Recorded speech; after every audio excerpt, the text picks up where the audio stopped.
दोस्तों, मुझे एक चीज़ समझ में नहीं आती है कि उत्तर प्रदेश में शिक्षा के क्षेत्र में धांधली कब बंद होगी। आखिर सरकारें चेंज हो जाती हैं, उसके बावजूद भी कोई ठोस कदम क्यों नहीं उठाया जाता है? क्यों हजारों की संख्या में छात्रों की ज़िंदगी को बर्बाद किया जा रहा है? दोस्तों, अभी आपने एक मामला सुना होगा, उसके बारे में डिस्कस करना चाहूँगा। और मैं हैरान हूँ, शॉक्ड हूँ कि हजारों लाखों की संख्या में गरीब परिवार के छात्र दिन रात मेहनत कर रहे हैं, उनकी जॉब नहीं लग रही जो वास्तव में डिजर्विंग है। और ऐसे बहुत से फ्रॉड स्टूडेंट हैं जो कि पैसा देकर फर्जी सर्टिफिकेट बनवाकर नौकरी ले रहे हैं, वो भी सरकारी नौकरियां। इवन आप ओबीसी सर्टिफिकेट बनवा रहे हैं फर्जी का, साथ ही साथ में बहुत सारे सारे एकेडमिक्स के डॉक्यूमेंट बन जा रहे हैं और वो फर्जी तरीके से अपना जॉब ले रहे हैं। इसी प्रकार से एक मामला सामने आया है, उसके बारे में आपको डिटेल में डिस्कस करेंगे। और मेरा ये वीडियो बनाने का उद्देश्य सिर्फ ये है कि इस वीडियो को इतना ज़्यादा आप शेयर करें सो दैट ये यूपी के शिक्षा विभाग तक पहुँचे और कोई ठोस कदम इसके लिए उठाया जाए। यहाँ पर दोस्तों मामला ये है कि एक मोहतरमा है जिनका नाम अनामिका शुक्ला, वो बताती हैं। और वो एक नाम से, सिर्फ अपने एक नाम से 25 स्कूलों में नौकरी कर रही थी। और पिछले 13 महीने की बात करी जाए तो 1 करोड़ से ज़्यादा की सैलरी वो ले चुकी हैं। अब यहाँ पर मुझे कई क्वेश्चन आते हैं, कई चीज़ें प्रश्न आते हैं।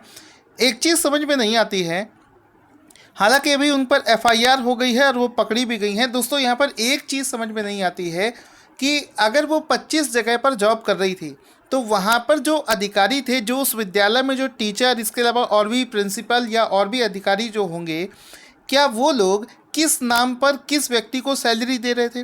क्या वो फिजिकली, क्योंकि एक टीचर 25 जगह पर तो प्रेजेंट नहीं हो सकती, वो ज़्यादा से ज़्यादा किसी एक स्कूल में अपॉइंट होगी, फिजिकली अपीयर होगी। बाकी 24 जगह पर जहाँ पर वो फिजिकली अपीयरेंस नहीं दे पा रही होगी, वहाँ से उसको सैलरी किस वजह से मिल रही है? मेरे हिसाब से ये मामला जितना छोटा और आसान समझा जा रहा है, ऐसा मामला नहीं है। ये बहुत ही गंभीर मामला है और जिसकी पूरी सतह से जांच होनी चाहिए। और मुझे ऐसा लगता है ये सिर्फ दिखावा मात्र है। इसके तार बहुत बड़े बड़े अधिकारियों तक जुड़े होने चाहिए, जुड़े होंगे। और बिना किसी इंटरनल अधिकारी की सांठ-गांठ के ऐसा काम पॉसिबल नहीं हो सकता। तो डेफिनेटली आप लोग इसके बारे में क्या समझते हैं वो भी बताना। और जैसा कि मैं दोस्तों, इसमें जितने भी शिक्षा क्षेत्र के अधिकारी इसमें लिप्त हैं, उन सभी पर कड़ी कार्रवाई होनी ज़रूरी है। अब इसमें देखो, पूरा मामला मैं आपको बता देता हूँ। इसमें क्या है कि दोस्तों, ये जो पूरा मामला है ये उत्तर प्रदेश के कासगंज क्षेत्र का है, वहीं पर इनके नाम पर एफआईआर करी गई है। एक्चुअल में हुआ क्या था कि वर्ष 2018 में ये जो मैडम है, जो अपना नाम अनामिका शुक्ला बताती हैं ऑन पेपर, वो भी इनका नाम फर्जी नाम है, उसके बारे में मैं आपको बताऊंगा। अगस्त 2018 में इनका सिलेक्शन हुआ था फर्रुखाबाद के कासगंज के मुरीदपुर स्थित एक कस्तूरबा गांधी आवासीय विद्यालय में। इनका पूर्णकालिक विज्ञान शिक्षिका के रूप में इनका अपॉइंटमेंट हुआ था। जब इनका सिलेक्शन हो गया तो ये वहाँ पर जॉब करने लगी। साथ ही साथ में इन्होंने क्या किया था कि ये जो कस्तूरबा गांधी विद्यालय होता है, इसके बारे में आपको छोटा सा बता देता हूँ कि ये एक तरीके से बालिकाओं की शिक्षा के लिए सरकार के द्वारा एक कार्यक्रम शुरू किया गया था, जिसमें कि आवासीय विद्यालय होता है, उसी में इनका सिलेक्शन हुआ था। तो इन्होंने किसी व्यक्ति के साथ में मिलकर अपने फर्जी सर्टिफिकेट बनवाए, अपने फर्जी निवास प्रमाण पत्र वगैरह सारे सर्टिफिकेट्स बनवाए, बैंक में फर्जी खाता खोला। और जितने भी जगह, चूँकि जब आपकी मेरिट अच्छी होती है तो आप अलग अलग जगह, अलग अलग जनपद के मेरिट में आने लगते हैं, तो आप हर जगह काउंसलिंग के लिए जाते हैं। तो कुछ इस तरीके से इनका प्रोसेस रहा होगा। और इन्होंने लगभग जैसा कि न्यूज़ आ रही है 25 जगह पर इनका सिलेक्शन हो गया, लेकिन जॉब तो ये एक जगह कर रही होंगी।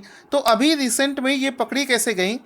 पकड़ी इस प्रकार से गई कि अभी डेटाबेस बनाने का काम चल रहा था, और जब स्कूलों का जब डेटाबेस बनाया जा रहा था शिक्षकों का, तो डेटाबेस बनाते समय ये चीज़ पता चली कि अनामिका शुक्ला नाम की एक शिक्षिका हैं जिनका नाम लगभग 25 स्कूलों में देखा गया है। तो इस चीज़ को देखकर सब हैरान हो गए। और सभी में गलती ये हो गई थी कि किसी में देखो एड्रेस वगैरह सब अलग रखा था, लेकिन इनका बैंक अकाउंट डिटेल, माता पिता का नाम, ये सब कुछ 25 जगह पर सेम था, जिसकी बेसिस पर इनको पकड़ा गया। तो पकड़ने के बाद में जो पूरे प्रशासन में हड़कंप मच गया। उसके बाद में जो बीएसए मैडम थी, उनके द्वारा एक नोटिस भेजा गया और नोटिस भेजने के बाद में इनसे इस्तीफे की मांग करी गई। तो जब ये मैडम इस्तीफा देने पहुंची तो इन्होंने किसी दूसरे के हाथों से अपना इस्तीफा भेजा और ये कार में बाहर ही बैठी थी, ऑफिस के बाहर। तो जब पूरे उनको इस बात का पता चला ऑफिसर्स को, तो उन्होंने क्या किया, पुलिस को इन्फॉर्म किया और इनको वहीं पर मौके पर पकड़ भी लिया। तो जैसा कि आप इनका फ़ोटो भी देख सकते हैं, इनको पकड़ा गया है। और यहाँ पर पकड़े जाने के बाद में इन्होंने बताया कि इनका एक्चुअल नाम प्रिया जाटव है। ठीक है, तो अभी तक ये अनामिका शुक्ला अपना नाम बता रही थी। जिस पोस्ट पर ये थी उस पोस्ट का टीचर अपनी लाइफ में 1 करोड़ रुपए नहीं कमा पाता है, वहाँ पर इन्होंने मात्र 13 महीने में 1 करोड़ से ज़्यादा की सैलरी उठा ली है। तो यहाँ पर दोस्तों कई सवाल उठते हैं, हालांकि इनसे पूछताछ चल रही है। और यहाँ पर सवाल ये आता है कि उत्तर प्रदेश, जहाँ पर माना जाता है कि बहुत ही सख्त नियम है हर चीज़ को लेकर, शिक्षा विभाग में इतनी ढिलाई कैसे हो जाती है? कैसे कोई एक व्यक्ति 25 स्कूलों में नौकरी कर सकता है?